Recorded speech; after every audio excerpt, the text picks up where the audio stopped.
Okay, so we're going to go over a bridge competency, which is actually how you design a bridge in CEREC. So that way, if you're wondering how do I design a bridge on my patient, this is going to be the video you're going to want to watch.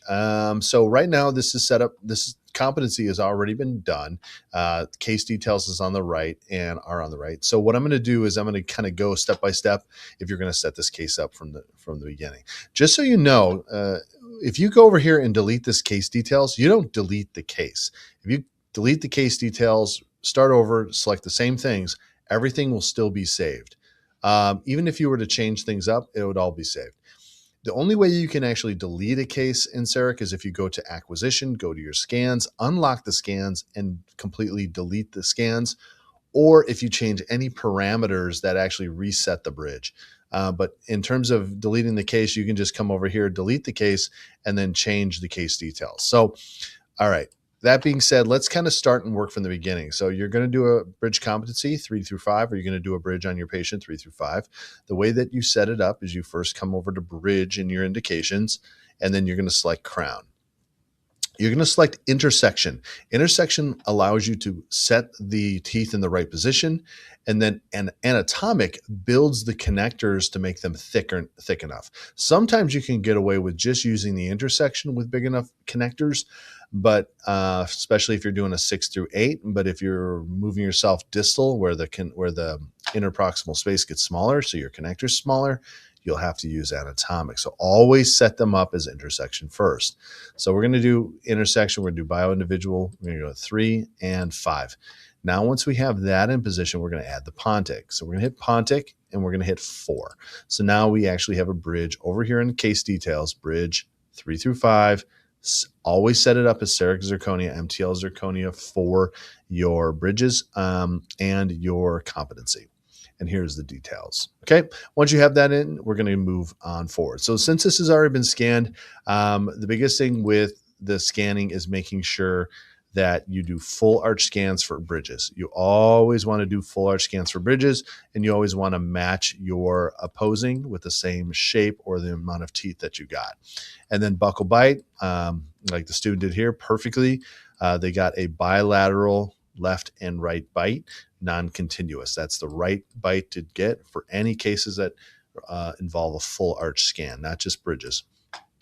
Okay, we're going to move on to model. And so one of the things with model is you'll always see these two things, draw margin or view model. But I would get in the habit of opening it and looking at your model access. Your model access, this looks pretty good, so that means you scanned it well.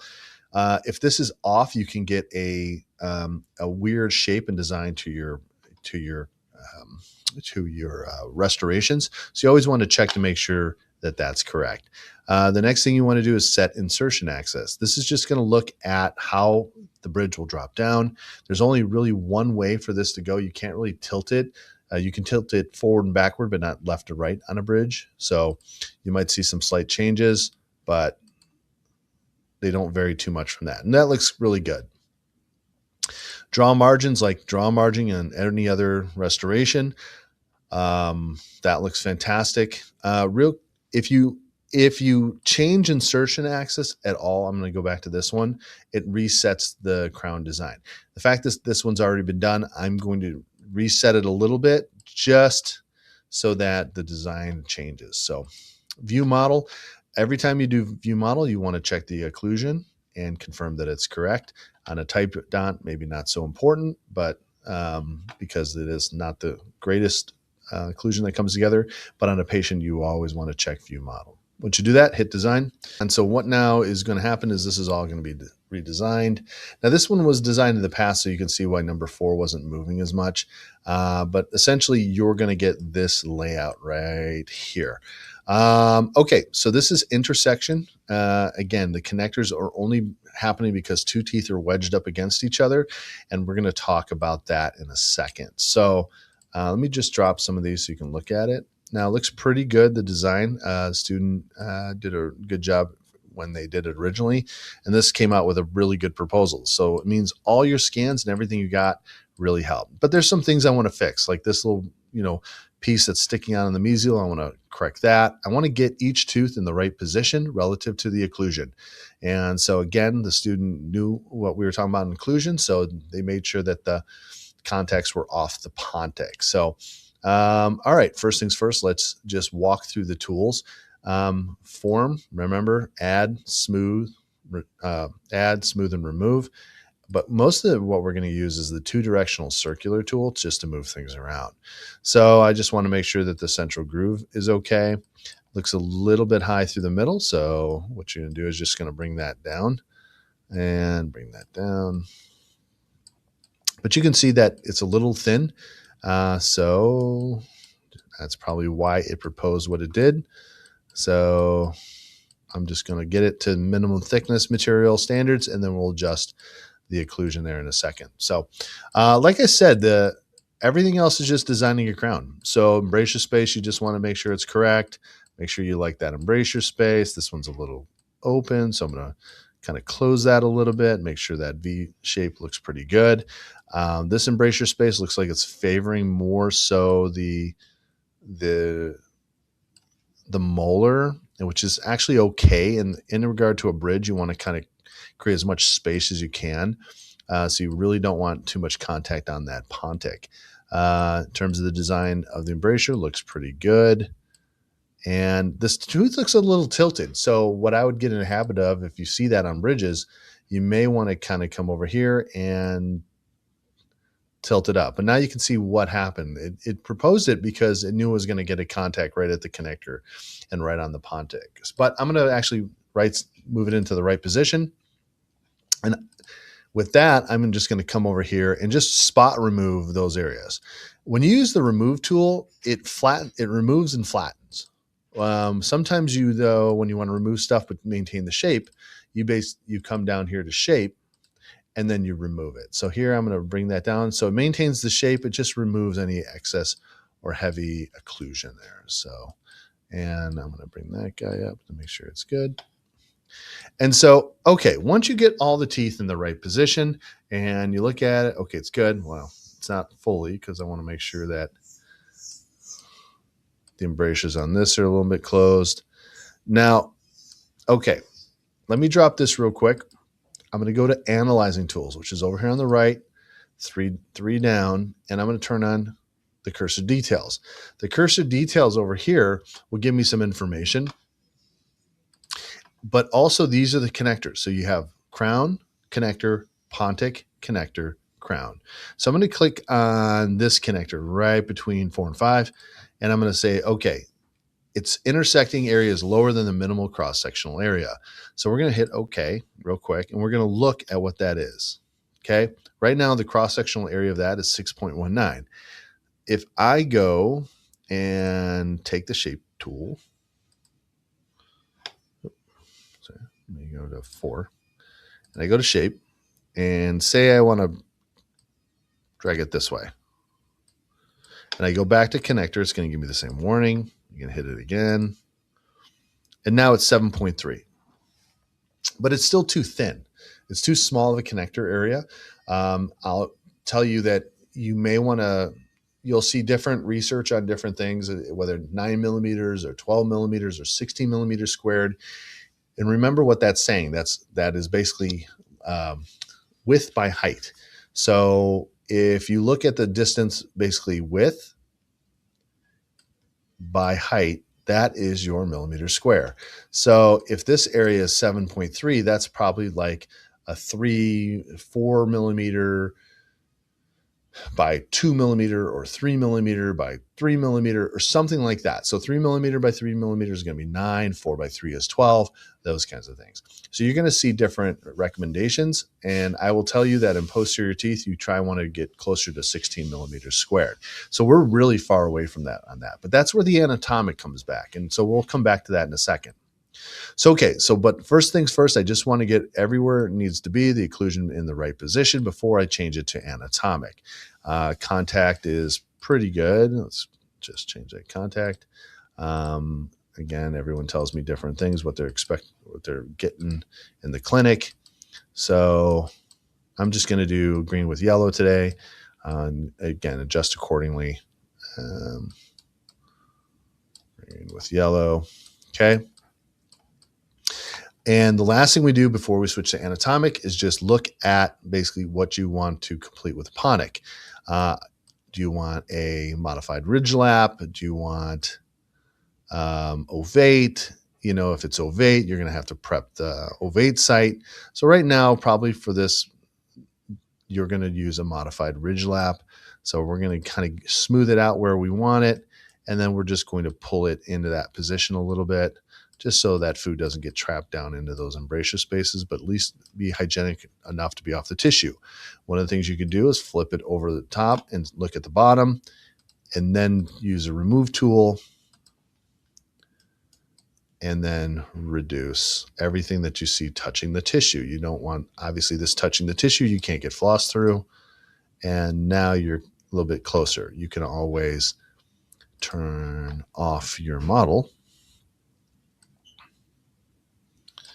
like that, and you can also remove more if you wanted to remove more from it.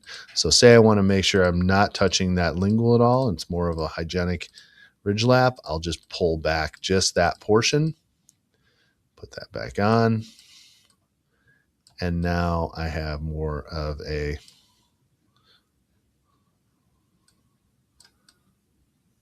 hygienic shape. And say I want to bring back even more on the lingual portion. I reduced it on the facial. Let's say I want to bring it more on the lingual, then I would bring it even more, so that way floss can definitely slide underneath that area. Okay, so we're going to go back. We can see the caution signs on the connectors. Now this is where you bulk up the shape of those connectors. You're going to go into administration back.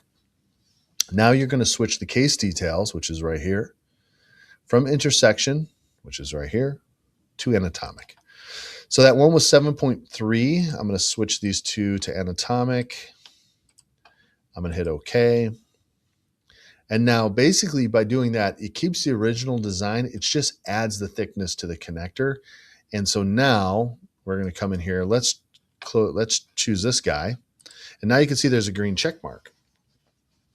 So the green check mark tells me that it's more than the manufacturer's recommendation. And I think it's 12 millimeters for the manufacturer. But again, like I said, don't settle on the 12, get closer to 16. So the way that you do that is you click on the connector. So if you're on tooth number 5, you can click the connector. Now the connector is highlighted. You come over here to connector move. And what you do is hit scale. And you can scale each portion of the connector. So say you want a bigger connector on this premolar. So you can just scale this by clicking this up.